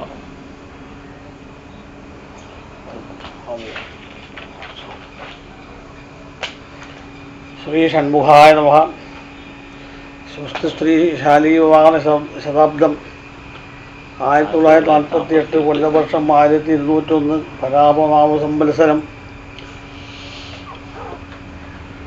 ജ്യേഷ്ഠ ശുക്ലപക്ഷ ഗ്രീഷ്മ ഋതുവിൽ മിഥുനമാസം 1201 മിഥുനമാസം 11 26/6/2026 ശുക്രവാരം പകൽ 10:44 11 നാഴിക 22 വിനാഴിക ചെന്ന സമയത്ത് ശ്രീകൃഷ്ണ ഭട്ട് സ്വാതി നക്ഷത്രം ഇവരുടെ നാമധേയമായിട്ടും കാസർഗോഡ് താലൂക്ക് മാന്യ വിഷ്ണുമൂർത്തി നഗര സ്ഥല സംബന്ധമായ വിഷയം അഖില ഗുണദോഷ പരിജ്ഞാനാർത്ഥം ഗ്രഹപൂജാ വ്രതം പ്രാർത്ഥിച്ചു സാധിച്ചതായ സ്വർണ്ണപ്രശ്ന ആരൂഢ രാശി ധനു. സ്വർണം പുഷ്പാക്ഷത മേൽഭാഗത്ത് ഊർധ്വമുഖമായിട്ട് ചിങ്ങക്കാലംശകം ചെയ്ത് സ്ഥിതി. പുഷ്ടാംഗം ഹൃദയം താമ്പൂലം 15 822 അഷ്ടമംഗല സംഖ്യ. നാവുപുണ്ടേ നിശ്ചയിച്ചിത ಪ್ರಕಾರ ಈಗ ಮಾನ್ಯ ವಿಷ್ಣುಮೂರ್ತಿ ಒಟ್ಟಕೋಲ ಆಗುವ ಜಾಗ ಉಂಟು. ಅಲ್ಲಿ ಒಂದು ಸಾನ್ನಿಧ್ಯ ಉಂಟು, ಒಂದಂತೂ ಕಂಡು ಬಂದಿದೆ. ಅಲ್ಲಿ ನೀವು ಅಷ್ಟಮಂಗಲ ಪ್ರಶ್ನ ಇಟ್ಟು പ്രിയമാണ് പ്രശ്നത്തിലേക്ക് ഒരുക്കി കൂട്ടിയതായ ഘടകങ്ങൾ പ്രശ്നാനുഷ്ഠാന സംഭാര വസ്തുക്കൾ. അപ്പോൾ പ്രാർത്ഥിച്ച് കിട്ടിയ രാശി ധനുരാശിയാണ്. ധനുരാശിയുടെ ഗ്രഹോദയമില്ല, മൂതലരാകും 4ാം ഭാവരാശിയെങ്കിൽ ശനി 6 7ാമിടത്ത് ആദിത്യൻ 8 ബുധൻ ശുക്രൻ ഗുരു 9 കേതു 11 ചന്ദ്രൻ 12ാമത്തെ രാശി. അഷ്ടമംഗല പ്രശ്നം ചിന്തിക്കുമ്പോൾ ആരൂഢം എന്ന ഒരു രാശി കൊണ്ട് മാത്രം ചിന്തിച്ചാൽ മതിയാകുന്നില്ല. ഷടാരൂഢങ്ങളാണ്. ആരൂഢോദയ ലഗ്നം ഷത്ര സ്പൃഷ്ടാംഗരാശയാ ചന്ദ്രാധിഷ്ഠിതാശിഷ്യാദിന്യാഹ ഷഡ്പ്രശ്നകർമ്മണി. 6ഓളം ആരൂഢങ്ങളെ കൊണ്ട് ഗുണദോഷ വിചിന്തനം ചെയ്യണമെന്നാണ്. സ്പഷ്ടാ സ്വർണ്ണേരം രാശി സ്പൃശേത് ആരൂഢേവസ. ഏത് രാശിയിലാണോ സ്വർണം കൊണ്ട് സ്പർശിക്കുന്നത് അത് സ്വർണ്ണാരൂഢമായിട്ടും പല സമയത്തേക്ക് 10 മണി 44 ഉദിച്ചു വരുന്ന ഉദയം മുതൽ എല്ലാ ദിവസവും ഉദയം മുതൽ അസ്തമാനം വരെ രാശികൾ ഉദിച്ചുകൊണ്ടും അസ്തമിച്ചുകൊണ്ടിരിക്കും. ശരാശരി 5 നാഴിക വിട്ട് രാശി മാറി മാറി വരും. ഇപ്പോൾ മിഥുനമാസത്തിലാകുമ്പോൾ ആദ്യത്തെ ഉദയരാശി മിഥുനം രാശിയാണ് 3 നാഴിക 38 വിനാഴിക കിട്ടുന്നുണ്ട്. അത് കഴിഞ്ഞാൽ കർക്കിടകൻ രാശി 5 നാഴിക ഉള്ളത് അത് കിട്ടും. അത് കഴിഞ്ഞാൽ സിംഹരാശി. ഈ സിംഹരാശി ഉദിച്ച സമയത്താണ് കുട്ടി സ്വർണം വെക്കുന്നത്. അതുകൊണ്ട് ഉദയരാശി സിംഹരാശിയായിട്ടും ലഗ്നാംശകരാശിയാണ് മൂന്നാമത്തത്. ഉദയലഗ്നത്തിൻ്റെ നവാംശകം ചെയ്ത് കിട്ടുന്ന രാശിയാണ് ലഗ്നാംശക രാശി. ആ രാശി നമുക്ക് കിട്ടിയത് ചിങ്ങൻ രാശി. അപ്പോൾ ഈ ഉദയരാശിക്ക് അവിടെ കേതോദയം ഗുളികോദയം 3 ചന്ദ്രന് 7 രാഹു 8 ശനി 10 കുജൻ 11 ആദിത്യൻ 12 ബുധൻ ഗുരു ശുക്ര. ലഗ്നാംശകരാശിക്കും തദ്വിധം തന്നെയാണ് ഗ്രഹനില. സ്വർണ്ണാംശകരാശി സിംഹരാശി അതും അതേ രാശിയായിട്ട് വന്നു. ചന്ദ്രാധിഷ്ഠ രാശിയാണ് പിന്നത്തെ രാശി. അത് ലാഭൻ രാശിയാണ്. അവിടെ 5 രാഹു 6 അഷ്ടമത്തിങ്കൽ കുജൻ 9 ആദിത്യൻ 10 ബുധൻ ഗുരു ശുക്രൻ 11 കേതുവും മാന്ദ്യം. അതാണ് ആ രാശിയുടെ ഗ്രഹനില. ആരൂഢ ഉദയ ലഗ്നാംശ ഛത്ര സ്പഷ്ടാംഗരാശി ചന്ദ്രാധിഷ്ഠിത രാശി. സ്പഷ്ടാംഗരാശി കിട്ടിയത് ഹൃദയരാശിയാണ്. മേടം കടമം മിഥുനം കർക്കടകം. അത് ഹൃദയരാശി കർക്കാടകൻ രാശി. അവിടെ ബുധോദയം ഗുരോദയം ശുക്രോദയം മാന്ദ്യോദയം 2 ചന്ദ്രൻ 8 രാഹു 9 ശനീശ്വരൻ 11 അംഗാരകൻ 12 ആദിത്യൻ. ഇങ്ങനെ 6 ആരൂഢങ്ങളെ കൊണ്ട് ചിന്തിക്കണം എന്നാണ് അഷ്ടമംഗല പ്രശ്നം. ഷഠാധാരം 6 ആധാരങ്ങൾ. ഷഠാധാര പ്രതിഷ്ഠയല്ലേ ദേവാലയത്തിന്. അതുപോലെ ഈ പ്രശ്നം നിൽക്കുമ്പോൾ 6 ആധാരങ്ങളെ കൊണ്ട് ചിന്തിച്ച് ഗുണദോഷ വിമർശനം ചെയ്യണം. അതീതഫലം ആരൂഢം. കഴിഞ്ഞു പോയ കാലഘട്ടങ്ങളിൽ ആരൂഢം കൊണ്ടും ഉദയരാശി കൊണ്ട് ആഗമഫലത്തെയും ഛത്രാരൂഢം കൊണ്ട് വർത്തമാനകാല ഫലത്തെയും ലഗ്നാംശം കൊണ്ട് സാന്നിധ്യപരമായ വിഷയത്തെയും ചന്ദ്രാധിഷ്ഠിത രാശി കൊണ്ട് ബിംബം മുതലായിരിക്കുന്ന വസ്തുക്കൾ അതിനെക്കുറിച്ചും പുഷ്ടാംഗരാശിക്ക് ഈ ഒരു സാന്നിധ്യത്തിന് ബന്ധപ്പെട്ട ആരൂഢമോ കുടുംബമോ തറവാടോ ഉണ്ടെങ്കിൽ ആ വിഷയവും ഇതൊക്കെ ചിന്തിക്കാൻ വേണ്ടിയാണ് ഈ 6 ആരൂഢം. ഏതെങ്കിലും ഒരു സാന്നിധ്യം ഉണ്ടെങ്കിൽ ആ സാധനത്തെ അവകാശിതം എന്താ തനിയെ ഒരു സാന്നിധ്യം നേടിയിരിക്കൂലല്ലോ. അതൊക്കെ അവകാശികളുണ്ടാവും. അങ്ങനെയുള്ള ഭാഗങ്ങൾ ചിന്തിക്കേണ്ടതാണ് സ്പഷ്ടാംഗരാശി. തൊട്ടുകൊടുക്കുന്ന രാശി. എവിടെയെല്ലാം വേദം തൊട്ടിട്ടുണ്ടോ, ശക്തി എവിടെയെല്ലാം തൊട്ടിട്ടുണ്ടോ ആ രാശിയെ അറിയാനാണ് സ്പഷ്ടാംഗരാശി. ഇങ്ങനെ 6 രാശികൾക്കും പ്രാധാന്യമുണ്ട്. 6നും 6 രൂപത്തിൽ പരിഹാരങ്ങളാണ്. അതീതഫലം ആരൂഢം ചരിത്രഫലം ആരൂഢം കൊണ്ടാണ്. അങ്ങനെ നിൽക്കുന്ന ഈ ആരൂഢത്തിൽ നമുക്ക് ആദ്യം ചിന്തിക്കേണ്ട ഈ 6 രാശികൾക്ക് ദൈവാധീനമുണ്ടോ? ദൈവാധീനമുണ്ടെങ്കിൽ നമ്മൾ പുറപ്പെടാൻ കഴിയും. ദിവാനുകൂല്യം പ്രതികൂലം സത്യം പ്രതികൂലതായം തദാനുകൂല്യായ വിജയോ ദൈവാനുകൂല്യം പ്രതികൂലം ദൈവാനുകൂല്യം പ്രതികൂലമായിട്ട് വരികയാണെങ്കിൽ അത് ഏത് കാലഘട്ടത്തിൽ പ്രതികൂലത്തിൽ വന്നു, ആരെ കൊണ്ട് പ്രതികൂലത്തിൽ വന്നു, എന്താണ് ആ പ്രതികൂല ഘടകം എന്നൊക്കെ മനസ്സിലാക്കി അത് ആനുകൂല്യായ അത് അനുകൂലത്തിൽ വരേണ്ടതായ പരിഹാര പ്രായശ്ചിത്തങ്ങൾ ചെയ്തു വരേണ്ടതാണ്. അതാണ് പ്രശ്നത്തിൻ്റെ സാരാംശം. ഇപ്പോൾ ദൈവഹിത പരിശോധനയില്ലേ, അപ്പോൾ ദൈവഹിത പരിശോധനയിൽ അഹിതമായിട്ട് കണ്ടാൽ ഹിതമാക്കാൻ വേണ്ടിയിട്ട് പരിഹാരങ്ങൾ ചെയ്തു വരണമെന്നാണ്. ദൈവാധീനം ചിന്തിക്കേണ്ടത് ഗുരുവിനെ കൊണ്ടാണ്. ഗുരു ഉണ്ടല്ലോ, ഗുരുബലം ഉണ്ടോ? ഏത് കാര്യത്തിന് ആദ്യം ഗുരുബലം വേണം. സർവേശ്വരാണം നിത്യം സാന്നിധ്യപത്മാദിശൂലേ പ്രായോനുകൂലാനുകൂല.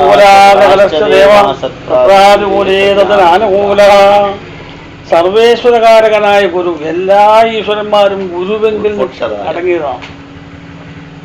ഈ സർവേശ്വരന്മാർ എന്ത് ഈശ്വരന്മാരെയും ഗുരുവിൽ ചിന്തിക്കാനാണ്. അങ്ങനെ ഉണ്ടാകുന്ന ഗുരു നമുക്ക് അനുകൂലത്തിൽ വേണം. ഉഷത്താൽ അന്ധകാരത്വം, ഋഷത്വത്തിൽ നിരോധനം, നമ്മൾ ഇരുട്ടിൽ നിന്നും വെളിച്ചത്തിലേക്ക് നയിക്കുന്നു, പ്രകാശത്തെ കൊടുക്കുന്നു. ഇതാണ് ഗുരുശബ്ദത്തിന്റെ അർത്ഥം. അപ്പൊ ആ ഗുരു നമുക്ക് എത്ര കണ്ട് അനുകൂലത്തിലുണ്ട്.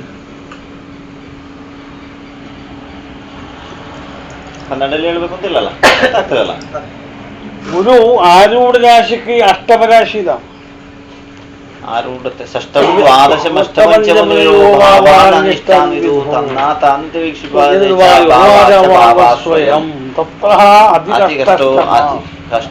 അപ്പൊ അഷ്ടമരാശിയിലാണ് ആരൂഢ രാശിക്ക് ഗുരു നിൽക്കുന്നത്.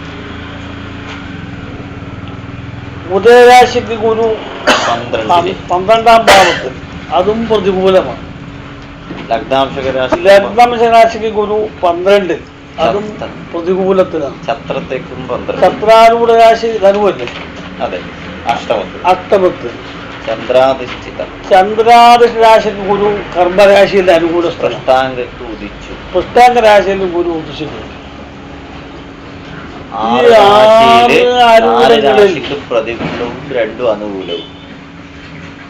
4ഓളം ആരൂഢങ്ങൾക്ക് ഗുരു പ്രതികൂലത്തിലാണ്. 2ഓളം ആരൂഢത്തിന് സാമാന്യമായിട്ട്, സാമാന്യ പറഞ്ഞു, കാരണം കൊണ്ട് ഷഷ്ടപതിയാണ്, വിക്രമാധിപതിയാണ്. പിന്നെ ലഗ്നാംശ രാശിക്ക് അഷ്ടമാധിപനാണ്, പുഷ്ടാംഗ രാശിക്ക് 6ാം ഭാവാധിപനാണ്. ഇതെല്ലാം പ്രതികൂലത്തിന്റെ ലക്ഷണമാണ്. എങ്കിലും മേൽനോട്ടത്തിൽ സാമാന്യമായിട്ട് 2 ആരൂഢങ്ങൾക്ക് ഒരു ഈശ്വരാനുഗ്രഹം. നമ്മൾ എന്തിനാണോ പുറപ്പെടുന്നത് ആ പുറപ്പെട്ട കാര്യത്തിലേക്ക്. വീട് ശക്തി ഉണ്ടെങ്കിൽ ശക്തിയുടെ ദൈവാദിനെ ആരും നോക്കാൻ പറ്റുമോ? അപ്പോ നമ്മൾ ഈ സംബന്ധി, ഇതിനെ പുറപ്പെട്ട സംബന്ധികളായ നമ്മൾ ജനപദങ്ങൾക്ക് സാമാന്യമായിട്ട് 2 ആരൂഢങ്ങൾക്ക് ദേവനുഗ്രഹമുണ്ട്. 4 എന്ത് ചരിത്രവും കാര്യവും നോക്കിയിട്ടല്ല നമ്മൾ പുറപ്പെട്ടത്. അറിയോ? ഇത് എന്ത് ആര് എങ്ങനെയൊന്നും നമുക്കറിയില്ല. നമ്മളെല്ലാം അവശന്മാരാണ്. പ്രസക്തദൈവേന ശുഭാശുഭേന, ശുഭവും അശുഭവും അറിയാൻ വേണ്ടിയാണ് ദൈവത്തിനെ കാണാൻ പോകുന്നത്, അല്ലേ? നമ്മൾ ലേശം മോശമാകുന്ന സമയത്ത് നമ്മൾ മാനസികമായിട്ടോ ശാരീരികപരമായിട്ടോ എന്തെങ്കിലും പ്രയാസങ്ങൾ വരുമ്പോഴല്ലേ എന്താ ഇതിന്റെ കാരണം നോക്കാൻ പോകുന്നത്. അതുപോലെ സംപ്രേരമാണസ്തു അപശരീരി, അവശന്മാരായ നമ്മൾക്ക്, നമ്മളെല്ലാം അവശന്മാരാണ്, ഞാനും നിങ്ങളും എല്ലാവരും അവശന്മാരാണ്. പ്രേരണാശക്തി, ദൈവപ്രേരണയാ നമുക്കിങ്ങനെ പ്രശ്നം വേണം, നമ്മളെല്ലാവരും കൂടി ഒന്ന് ചിന്തിക്കണം. എന്തോ നമുക്ക് ഈ പ്രദേശത്തേക്കുള്ളൊരു ദോഷം ഇടവുണ്ട്, അത് എന്ത് എവിടെ എന്നൊക്കെ അറിയാൻ വേണ്ടിയാണ് നമ്മൾ ഒരു ദൈവികത പരിശോധനയ്ക്ക് പോയത്. ആ പുറപ്പെടുന്ന കാര്യത്തിലേക്ക് നോക്കിയാൽ 6ൽ 2 ആരൂഢങ്ങൾക്ക് സാമാന്യമായിട്ടുള്ള ദൈവഹിതം ഉണ്ട്.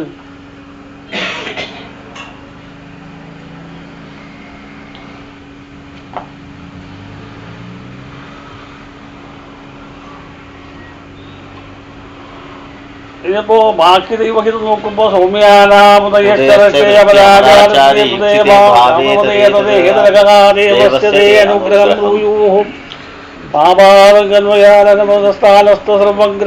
കോപം സാശുഭഭാവഹേതുകമിമം നമ്പാദഭാവം പ്രതി. സൗമ്യാനാമുദയശ്ച, ശുഭഗ്രഹങ്ങളുടെ ഉദയം വേണം. സൗമ്യാനാം ശുഭഗ്രഹങ്ങൾ ബുധ, ഗുരു, ശുക്ര, ചന്ദ്ര, അതെല്ലാം ശുഭഗ്രഹമായിട്ടാണ് കൽപ്പന. അത് അനുകൂലത്തിൽ വേണം. ശുഭഗ്രഹങ്ങളിലൊന്നും ആരൂഢത്തിൽ ഉദിച്ചിട്ടില്ല. ഒന്നും ഉദിച്ചില്ല. ദൃഷ്ടി ശുഭഗ്രഹത്തിന്റെ ദൃഷ്ടി ഏതുമില്ല. അമരാചാര്യ സ്ത്രീ ഇപ്സതേ ഭാവേ, അമരാചാര്യന് ഇഷ്ടഭാവത്തിലില്ല. തത് ഏതരക, ആദിത്യൻ പ്രതികൂലത്തിൽ, ചന്ദ്രൻ അനുകൂലത്തിൽ, കുജൻ അനുകൂലത്തിൽ, ബുധൻ പ്രതികൂലത്തിൽ,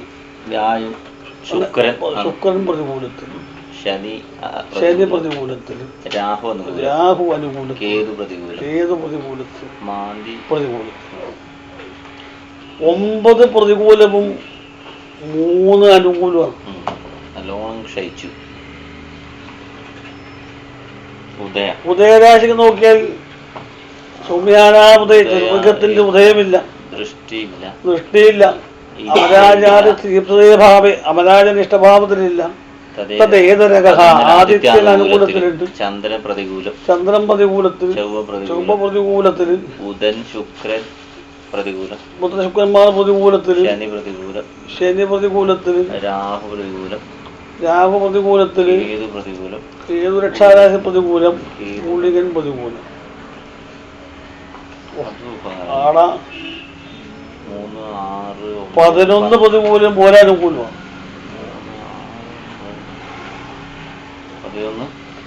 11 ചത്രാരൂഢ രാശിക്ക് നോക്കുമ്പോ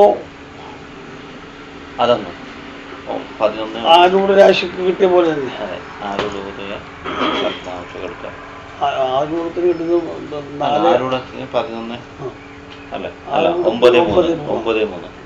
9 പ്രതികൂലം, 3 അനുകൂലം. ലഗ്നാംശ രാശിക്ക് ഉദയരാശിക്ക് കിട്ടിയ പോലെയാണ് 11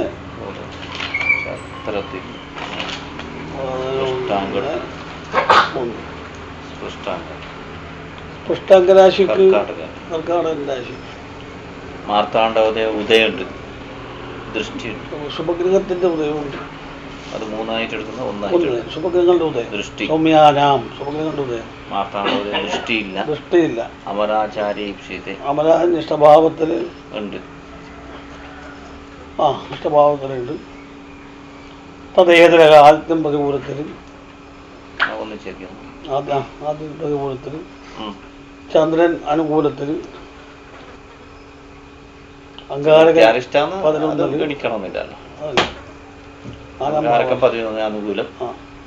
ബുധൻ അനുകൂലം, ശുക്രൻ അനുകൂലം, ശനി പ്രതികൂലം, രാഹു പ്രതികൂലം, കേതു പ്രതികൂലം, മാന്തി പ്രതികൂലം.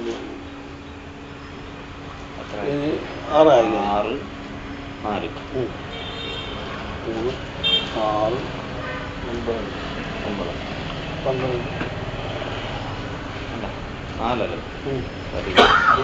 4 പ്രതികൂലം. 1 2 3 4 5 6 ഉദയ ലഗ്നാംശ ചന്ദ്രാദിച്ചു,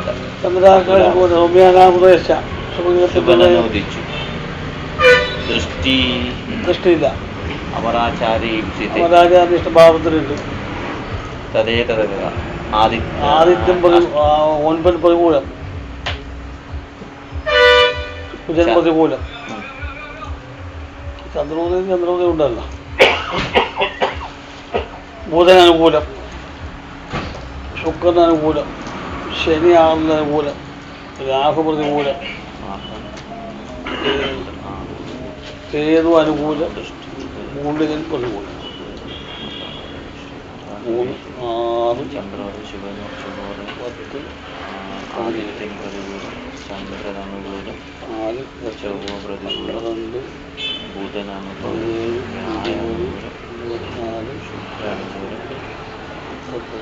ശനി പ്രതികൂലം, രാഹു പ്രതികൂലം, കേതു അനുകൂലം, മൂലികൻ പ്രതികൂലം. ലാസ്റ്റിൽ ചന്ദ്രാദിഷ്ടിക്ക് ചൂട്ടി 3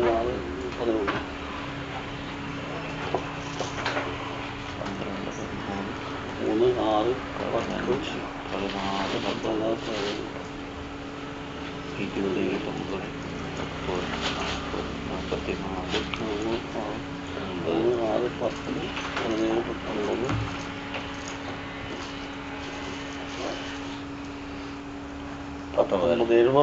19 കഴിച്ചാത്ര 59 52 19 പോകണം.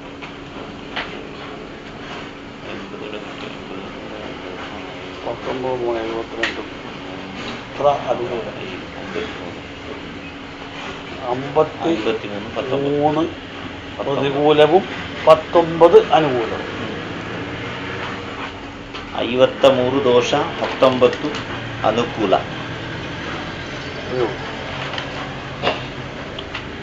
സ്വർണ്ണ ലക്ഷണം നല്ലത് അതും പിന്നെ നമുക്ക് പിന്നെ ಚಂದ್ರಾರಾಶಿ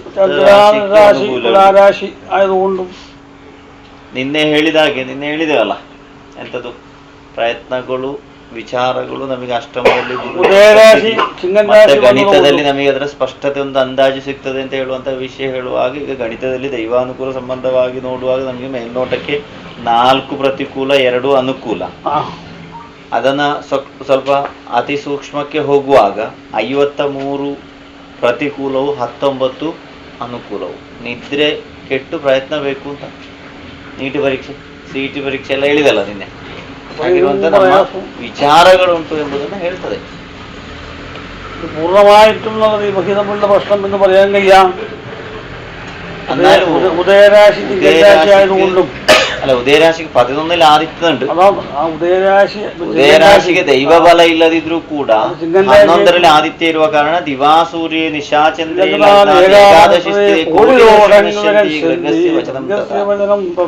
ಹರಿಯುವ ನೀರಿನಲ್ಲಿ ಎದುರು ನಿತ್ರೆ ಅಂತ ಆಗ್ತದೆ, ಮುಂದಕ್ಕೆ ಅದು ತಕೊಂಡು ಹೋಗ್ತದೆ ಅಲ್ವಾ. ಬಾಕಿ ಹತೋಟಿ ನಮ್ಮ ಹತ್ರ ಬೇಕು ಅಂತ ಅಲ್ವಾ.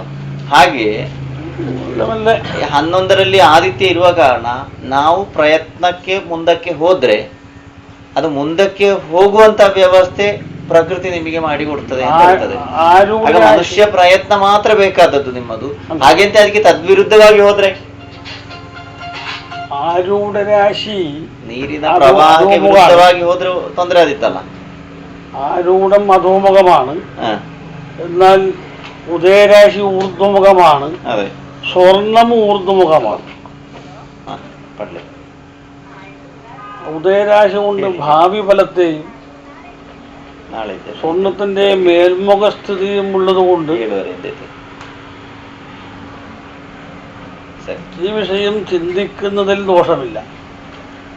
ನಮಗೆ ಶಕುನಗಳು ಎಲ್ಲ ಒಳ್ಳೆದುಂಟು, ಗ್ರಹಯೋಗಗಳು ಸ್ವಲ್ಪ ದೋಷವಾಗಿ ಕಾಣುವಂಥದ್ದು ಮಾತ್ರ. ഊർധ്വമുഖ രാശിയിൽ വന്നിട്ടുണ്ട്, നല്ല ಫಲ ಅದು. അതുപോലെ തന്നെ ഉദയരാശി ഊർധ്വമുഖ രാശിയായിട്ട് വന്നിട്ടുണ്ട്. ആരൂഢം സ്ഥിരരാശിയായിട്ടും വന്നു. കുറെ കഷ്ടങ്ങളുണ്ടാവും, കുറെ കഷ്ടങ്ങളും പ്രയാസങ്ങളും ഉണ്ടാവും. ധനുരാശി എന്ന ആരൂഢം വന്നു.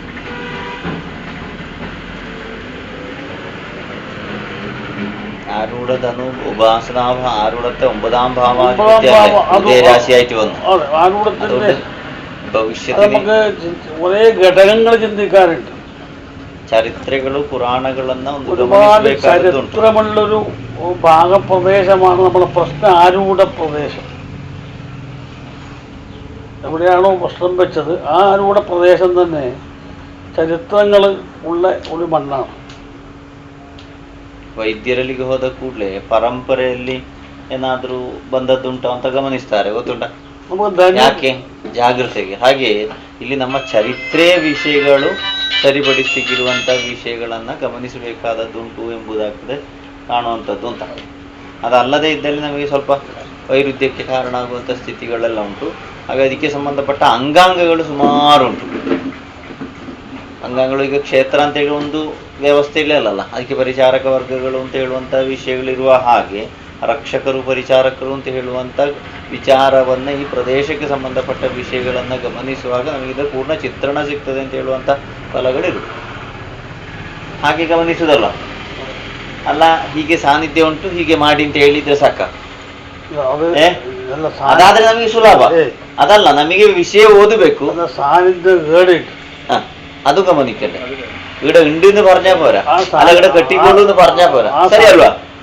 ಈಗ ಒಂದು ದೇವಸ್ಥಾನ ಉಂಟು, ಒಂದು ಸಾನ್ನಿಧ್ಯ ಉಂಟು ಅಂತ ಹೇಳಿದ್ರೆ ಸಾಲದು. ಎಲ್ಲಿ ಉಂಟು, ಹೇಗೆ ಉಂಟು, ವ್ಯವಸ್ಥೆ ಹೇಗೆ, ಅದರ ವಿಚಾರಗಳು ಹೇಗೆ ಅಂತ ಹೇಳುವಂಥದ್ದು ನೋಡ್ಬೇಡು ಅಂತ അಲ್ವಾ? സാന്നിധ്യം എവിടെയുണ്ടെന്നും അത് ആരാൽ ആരാധിക്കപ്പെട്ടതാണെന്നും ആരാണിതിന്റെ അവകാശികളെന്നും ആര് ഏത് കാലഘട്ടത്തിൽ ആരാധിക്കപ്പെട്ട് ഉപേക്ഷിച്ചു എന്നും അതിന്റെ വിഷയങ്ങൾ മനസ്സിലാക്കാണ്ട് പുറപ്പെട്ടു പോയാൽ അത് ಕಡಿಕೆ ಹಾವನ್ನ ಹಿಡಿಯುವಾಗ ಆಲೋಚನೆ ಮಾಡಿ ಹಿಡಿಬೇಕು, ಇಲ್ಲದಿದ್ರೆ ವಿಷಯಗಳೆಲ್ಲ ಒಂದೇ ಬಾಲ ಅಥವಾ ತಲೆ ಕಾಣಬೇಕು. ಅದಲ್ಲ ಇಲ್ಲ ನನಗೆ ಹಾವು ಖಂಡಿತು ಅಂತ ಹೇಳಿದ್ರೆ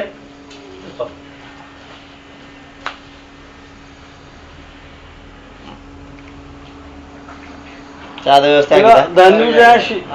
ധനുരാശി എന്ന് പറഞ്ഞാൽ ഒരുപാട് വിഷയം ചിന്തിക്കാറുണ്ട്. ചായ കുടിച്ചിട്ട് മുമ്പിലോട്ട് ധനുരാശി യുദ്ധഭൂമിയാണ്, യാഗഭൂമിയാണ്, അഷ്ടമാധിപതി മഠാധിപത്യം. വേദമന്ത്രോച്ചാരണങ്ങളാൽ മുഖരിതമായൊരു ബ്രാഹ്മണ ഗൃഹത്തെ ചിന്തിക്കാറുണ്ട്. രാജാലൂരി രവിശീതവും രാജാവകാശത്തെ ചിന്തിക്കാറുണ്ട്. രാജപരമ്പര, രാജയുടെ പാരമ്പര്യം ചിന്തിക്കാറുണ്ട്, ബ്രാഹ്മണരുടെ പാരമ്പര്യം ചിന്തിക്കാറുണ്ട്.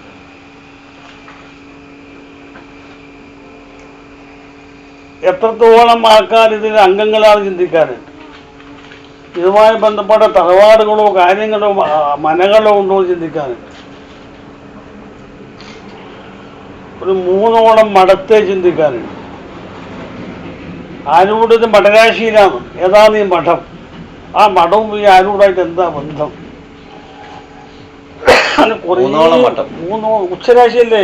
ആരൂഢപതി ആശ്രയിച്ച ഉച്ചത്തിലാണ്. സുതുംഗവക്രവും തിസങ്കുണം എന്നാണ്. അപ്പൊ ഒരു മഠമല്ല, 3 മഠങ്ങൾ ചിന്തിക്കാറുണ്ട്. അപ്പോൾ ഈ ഏതാണ് ഈ മഠം? ആ മഠമായിട്ട് എന്താ ഇതിന് ബന്ധം?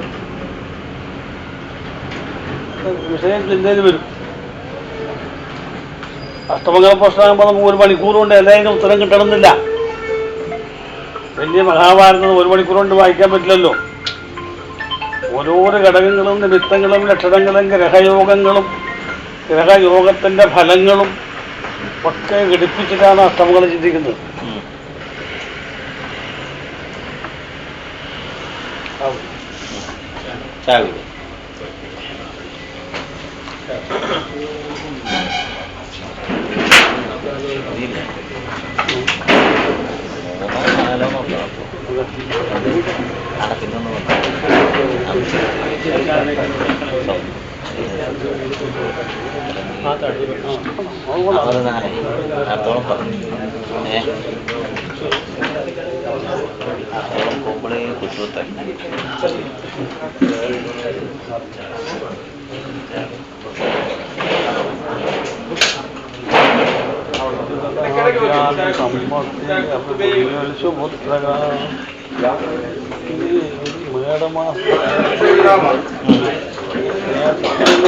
പതിനഞ്ചുള്ളിൽ വളരെ പ്രതിഷ്ഠാമുണ്ട്.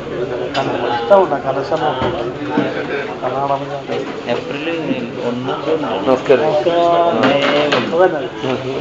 തടി കുറച്ച് ക്ഷീണിച്ചിട്ടുണ്ടോ?